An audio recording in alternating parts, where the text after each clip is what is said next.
नमस्कार, एबीपी माझामध्ये आपलं सर्वांचं स्वागत। सीना नदीला आलेल्या महापुरामुळे शेतीचं प्रचंड मोठ्या प्रमाणात नुकसान झालेलं आहे। सीना काठची जवळपास 20 गावं पूर्णतः उद्ध्वस्त झालेले आहेत। शेतीचं, घरांचं आणि लोकांचं पूर्णतः नुकसान झालेलं आहे।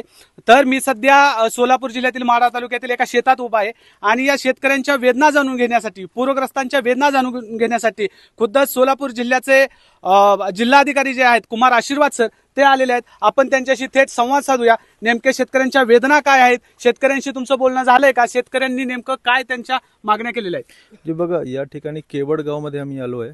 प्रचंड नुकसान झालेलं आहे या ठिकाणी, कारण पीकचे नुकसान झालेच आहे। आता एक शेतकऱ्यांनी मला दाखवलं की 4 एकरी त्यांच्या केळी होती G9 व्हरायटी, 27-28 रुपये किलोमध्ये ते एक्सपोर्ट करण्याची त्यांची तयारी होती। जवळपास 25 ते 30 लाख रुपये त्यांना मिळणार होता। आता तो पूर्ण, आता त्यांची शेती पाहिली मी पूर्णपणे नुकसान झालेलं आहे, आता काहीच राहिलं नाही। शेतीचे पंचनामे बाकी जे आहे, शेतीचे मोटरीचे सगळे आम्ही पंचनामे करू, शासनाला अहवाल पाठवून देऊ निकषप्रमाणे। पण जो मोठा प्रश्न आहे तो असा आहे की हे जे माती आहे ते पूर्ण खडून गेली आहे आणि खडून नाही गेली आहे तिथे। आता समोर तुम्ही जर पाहिलं तर जवळपास 20 फूटचा खड्डा आहे, खोल आहे। तर या ठिकाणी गाड भरून सुद्धा फार काही करता येत नाही। काही भाग असा असेल की ज्या ठिकाणी तुम्ही गाडवाड करू शकता, पण ज्या शेतीमध्ये आता आम्ही उभे आहोत त्या ठिकाणी तो पर्याय नाही आहे।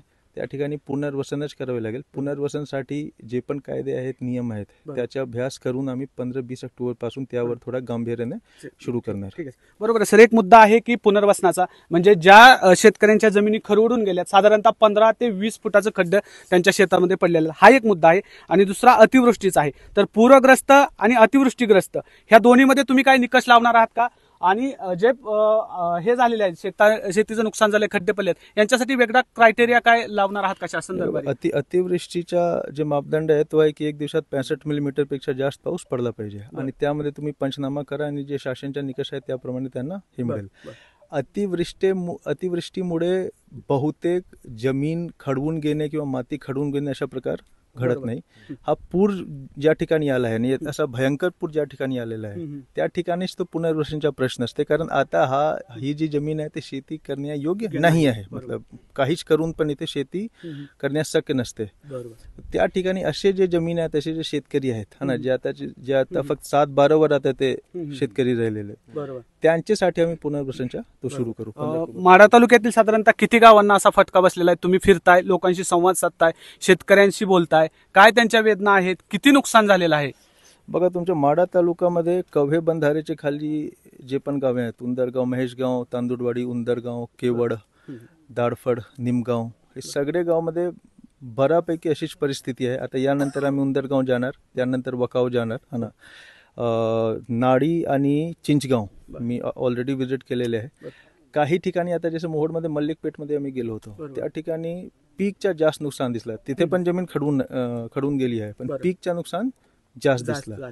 या ठिकाणी वेगळीच परिस्थिती आहे, वेगळेच चित्र आहे। अशा प्रकारचे जे नुकसान आहे ते मला वाटते की उंदरगावमध्ये, दाडफड, सुलतानपूर, राहुलनगर हेच गावमध्ये झाले असेल। ते एक वेळी जेव्हा आमच्या पंचनामा, आमची जी यंत्रणा आहे, तलाठी, कोतवाल, हे सगळे लोक जेव्हा पंचनामा करतील, कृषी सहाय्यक पंचनामा करतील, त्यामध्ये ते आमच्याकडे अहवाल येईल की ऍक्च्युअली अशा प्रकारचे जे नुकसान झालेलं आहे की जमीन खडवून गेले आणि शेती करण्यायोग्य नाही, तो अहवाल आमच्याकडे त्यावेळी येईल। अगदी शेवटचा प्रश्न, या शेतकऱ्यांचा सीना कोळेगाव प्रशासनावर गंभीर अशा प्रकारचा आरोप आहे की सीना कोळेगावचं जे धरण आहे, ज्यावेळेस उन्हाळ्यामध्ये शेतकऱ्यांना पाण्याची आवश्यकता असते त्यावेळेस शेतकऱ्यांची मागणी होऊन सुद्धा एखादा आवर्तन सुद्धा सोडलं जात नाही, म्हणजे त्या धरणात पाणी असताना सुद्धा सोडलं जात नाही। आणि पावसाळ्यात जर तुम्ही बघितलं तर वारे माप अशा प्रकारचं पाणी सोडलं जातं आणि नदीकाठचा शेतकरी पूर्णतः उद्ध्वस्त होतो। तर पुढच्या काळामध्ये तुम्ही सीना कोळेगाव प्रशासनाशी काही बोलणार आहात का? धाराशिव जिल्ह्याचं जे प्रशासन आहे त्यांच्याशी काही बोलणार आहात का? बघा, सीना कोळेगाव जे बंधारे आहे ते तुमच्या धाराशिव जिल्ह्यामध्ये आहे। आता बंधारामधून किती पाणी सोडायचे, किती पाणी नाही सोडायचे, ते खरोखर जिल्हाधिकारी धाराशिवचा पण अधिकार नाही आहे। ते पूर्ण पहिले जलसंपदा विभागचे असते। दुसरा, त्यामध्ये अशी एक गोष्ट आहे की सीना कोळेगावच्या जे क्षमता आहे ते 5.3 TMC आहे, मतलब फार मोठा बंधारा नाही आहे। या ठिकाणी आम्ही जर त्यांना सांगितलं की तुम्ही आमच्यासाठी सोडा, तर ते त्यांना पण अवघड होईल। त्याचे एकच हे आहे की एकच पर्याय आहे की तुम्ही सीना कोळेगावच्या क्षमता वाढवा आणि जे एक्स्ट्रा क्षमता, ॲडिशनल क्षमता क्रिएट जे निर्माण झाला त्यामध्ये तुम्ही या भागात पण पाणी द्या. त्यासाठी मी जलसंपदा माननीय जलसंपदा मंत्री जे आहेत त्यांच्यासोबत मी पण बोलणार. इथे जे शेतकरी आहेत ते पण त्यांच्याकडे जातील. आणि तो एक मोठा प्रश्न होता. असं नाही की आज आम्ही गेलो आणि उद्या ते प्रोजेक्ट मंजूर होईल. त्यासाठी पाठपुरावा लगातार सातत्याने पाठपुरावा करावा लागेल. ते आपण करू. अगदी शेवटचा प्रश्न, राज्य सरकार मदत करणार आहे असं म्हणताय, परंतु शेतकऱ्यांचं म्हणणं आहे राज्य सरकारने केलेली मदत आम्हाला पुरेशी नाहीये, तुटपुंजी जी मदत आहे ह्या मदतीवर आमचं काही होणार नाही. तर केंद्र सरकारकडून काही मदत होणार आहे का, किंवा केंद्र सरकारशी प्रशासनाच्या वतीनं तुम्ही काय बोलणार आहात का, किंवा त्यांच्याकडून काही मदत मिळवण्यासाठी अशा प्रकारचा काय अहवाल तुम्ही केंद्र सरकारकडे पाठवणार आहात का? बघा, केंद्र शासनकडून किती मदत मिळाली पाहिजे, राज्य शासनकडून किती मदत मिळाली पाहिजे, ते जिल्हाधिकारी म्हणून, जिल्हा प्रशासनाच्या प्रमुख म्हणून त्यावर मी भाष्य विधान करू शकत नाही. तो माझा अधिकार नाही आहे.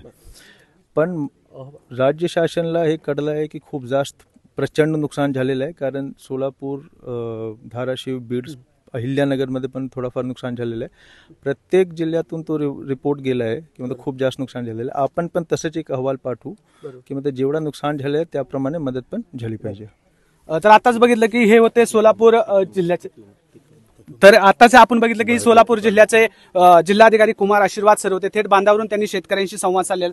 माझ्या उजव्या बाजूला जर तुम्ही बघितलं तर शेतकरी आहेत, यांच्या डोळ्यात अश्रू आहेत, आणि माझ्या उजव्या साईडला बघितलं तर प्रशासनाचे अधिकारी आहेत. हे दोन्हीही घटक, मुख्य घटक लोकशाहीतले आज बांधावर आहेत. शेतकऱ्यांची तळमळ जाणून घेण्यासाठी ते आज आलेले आहेत. जिल्हाधिकारी महोदयांनी सांगितलेलं आहे की या शेतकऱ्यांचं पुनर्वसन करण्याच्या संदर्भात आम्ही सरकारकडे योग्य तो अशा प्रकारचा अहवाल पाठवू, मदत करण्यासाठी प्रयत्न करू, अशी माहिती त्यांनी एबीपी माझाला दिलेली आहे.